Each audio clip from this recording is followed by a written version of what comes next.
हाँ, सवाल ये है कि ट्रम्प के टैरिफ से क्या कुछ फायदे भी हुए हैं हमको।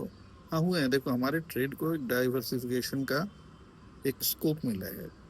अब इसको इस तरह से समझो कि जैसे होटल में एक ही डिश अगर कम पसंद की जा रही है, तो क्या होता है कि होटल वाला जो है कई तरह की डिशेस बनाता है।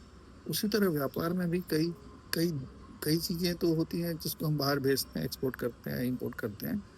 उसी तरह सिर्फ एक ही देश को कर रहे थे कुछ इस तरह के सप्लाई चेन्स वगैरह बन जाते हैं कि हम एक देश को करने में मजबूर हो जाते हैं, यानी लगता है कि यही सब अच्छा, यही ठीक रहेगा। तो लेकिन अब जब ऐसे कहीं चैलेंज, अब टैरिफ का चैलेंज आ गया, तो हम फोर्स्ड हो गए हैं कि हम दूसरे दूसरे एवेन्यूज को, दूसरे देशों को देखें जहां हम भेज सकते हैं, या हम भेज सकते हैं, या रॉ मटेरियल्स जहां से हम मंगा मंगा सकते हैं। इससे क्या हो गया कि हमारा जो ट्रेड है वो, उसको नुकसान नहीं पहुंचे। ओवरऑल ट्रेड जो है वो डाइवर्सिफाइड हो जाएगा। हो सकता है इसमें कुछ समय भी लगे, लेकिन जब डाइवर्सिफाइड हो जाएगा तो हम किसी एक देश या एक जियोग्राफी पर डिपेंडेंट नहीं रहे।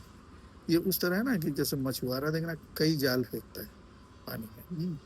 और उसमें एक आध फट जाती है, एक आध में कुछ मछलियां नहीं आती, तो किसी न किसी में मछलियां मछलियां कहाँ है तो उसको पता नहीं रहता है। ब्रॉडली पता रहता है, लेकिन कहाँ कंसंट्रेशन कितना वो नहीं पता रहता। तो कई जाल कई एरिया में फेंकता है, जिससे उसको उसको कुछ बढ़िया कैच मिल जाए। अब किस तरह के, जैसे मान लो किसी कोई क्रिकेटर अगर ऑलराउंडर है, तो जैसे मान लो हार्दिक पांड्या है, अगर कोई बैट से नहीं परफॉर्म कर पाया तो बॉलिंग से करता है, नहीं तो फील्डिंग से करता है। तो अगर अलग अलग चीजों पे में अलग अलग चीजों का टैलेंट रहता है या गुण रहते हैं किसी चीज में या किसी देश में, तो वो डाइवर्सिफाई करके एक जगह का लॉस या एक जगह का ऑब्स्ट्रक्शन दूसरी जगह के फायदे से सेटअप कर देता है।